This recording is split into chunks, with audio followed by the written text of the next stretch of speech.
২০০৭ সালের জানুয়ারি মাসে ফখরুদ্দীন আহমেদের নেতৃত্বে বাংলাদেশে তত্ত্বাবধায়ক সরকার গঠন হওয়ার প্রথম মাসেই ১৫০ জনেরও বেশি রাজনীতিবিদ ও ব্যবসায়ীকে গ্রেফতার করা হয়েছিল শুধুমাত্র দুর্নীতির অভিযোগে। তখন দেশের সর্বস্তরের মানুষ বলাবলি করছিল, তারেক রহমানও কি গ্রেফতার হতে যাচ্ছেন? এমন অবস্থায় দেশের সংবাদ মাধ্যমগুলো জানাচ্ছিল তারেক রহমানের গ্রেফতার হওয়ার সম্ভাবনার কথা। এমন অস্থিরতার মাঝেই ৭ মার্চ ২০০৭ সালে তাকে দুর্নীতি ও লুটপাটের অভিযোগে গ্রেফতার করা হয়েছিল। অথচ এর ৬ মাস আগেও প্রধানমন্ত্রী খালেদা জিয়ার পুত্র হিসেবে দেশের রাজনীতিতে তার ছিল লাগামহীন দাপট। অভিযোগ রয়েছে, ২০০১ সালে বিএনপি ক্ষমতায় আসার পর থেকেই খালেদা জিয়া প্রধানমন্ত্রী হলেও হাওয়া ভবন কেন্দ্রিক আরও একটি ক্ষমতার কেন্দ্রে ছিল এই তারেক রহমান। সে সময় বিএনপি ক্ষমতায় আসার খুব অল্প সময়ের মাঝেই তারেক রহমানকে দলের সিনিয়র যুগ্ম মহাসচিব পদে নিয়োগ দেওয়া হয়েছিল।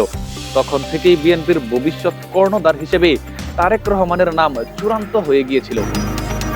২০০৭ সালে তারেক রহমান গ্রেফতারের পর তাকে যেভাবে আদালতে উপস্থাপন করা হয়েছিল তা দেখে রীতিমতো চমকে উঠেছিল অনেকে।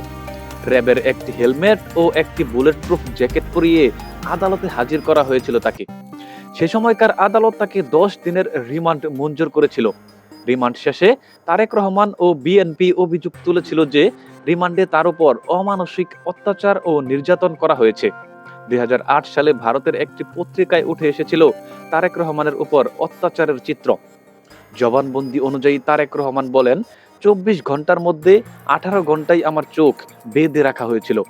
আমাকে ছাদের সঙ্গে ঝুলিয়ে পেটানো হয় এবং সেখান থেকে ফেলে দেওয়া হয়েছিল। এ নিয়ে সারা দেশে শুরু হয়েছিল ব্যাপক হইচই। ২০০৭ সালে তারেক রহমান গ্রেফতার হওয়ার ৬ মাসের মধ্যে খালেদা জিয়াও গ্রেফতার হয়েছিলেন।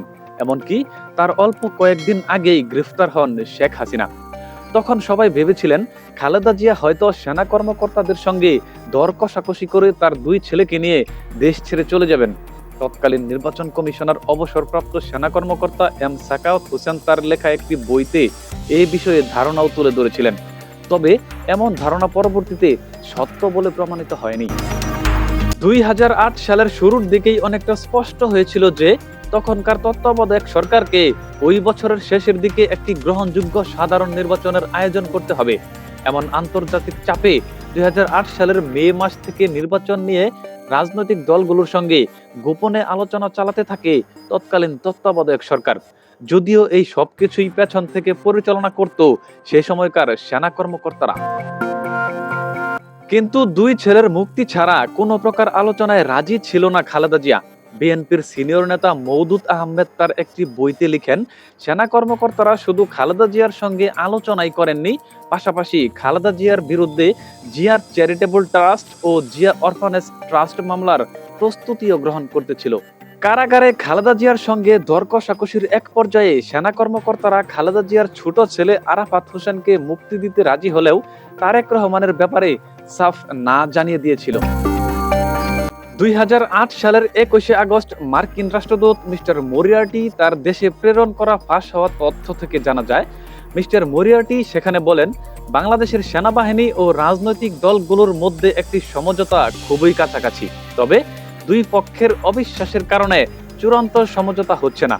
রাষ্ট্রদূত মরিয়ার্টি আরও লিখেছিলেন, খালেদা জিয়া ও সামরিক কর্মকর্তাদের আলোচনায় উঠে এসেছিল বেগম জিয়া ও তারেক রহমানের মুক্তি ও মুক্তির পর বিদেশে চিকিৎসা এবং সক্রিয় রাজনীতি থেকে তারেক রহমানের কিছু সময়ের জন্য বিরতি থাকার বিষয়টিও। কারাগার থেকে মুক্তি পেয়ে তারেক রহমান ২০০৮ সালের ১১ সেপ্টেম্বর লন্ডনের উদ্দেশ্যে ঢাকা বিমানবন্দর ত্যাগ করেন। সাথে ছিল তার পরিবারের সদস্যরাও।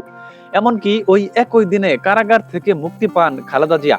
লন্ডনে যাওয়ার কয়েক মিনিট আগে তারেক রহমান বিএনপির সিনিয়র যুগ্ম মহাসচিবের পদ থেকে পদত্যাগ করার খবর প্রকাশিত হয়েছিল। গোপন সূত্রে জানা যায়, তারেক রহমান অন্তত ৩ বছরের জন্য সক্রিয় রাজনীতি থেকে দূরে থাকার শর্তে রাজি হয়েছিলেন।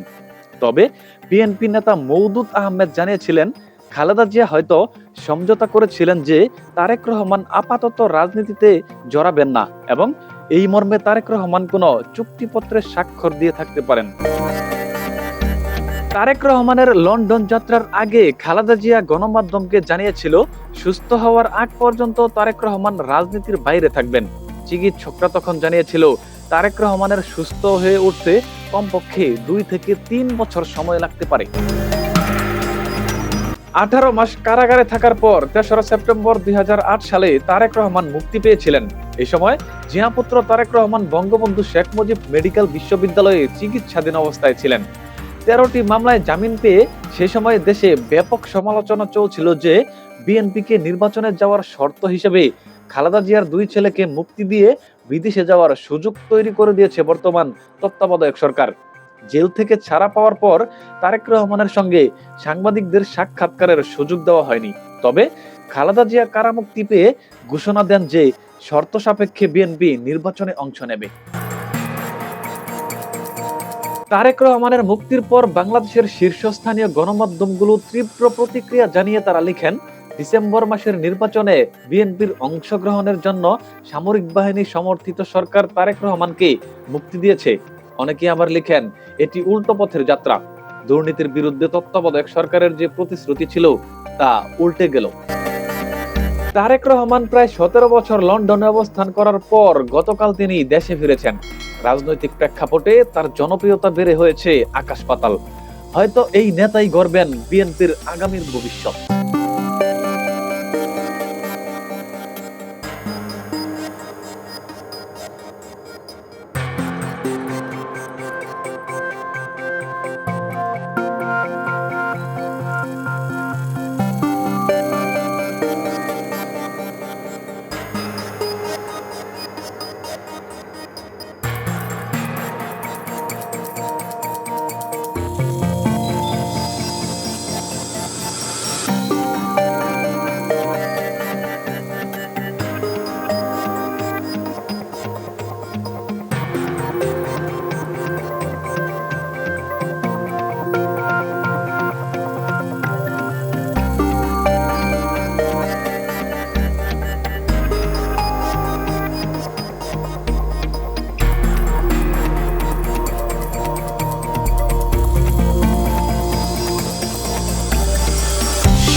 মুক্তাকিন হুসাইন, দ্য লিজেন্ড নিউজ।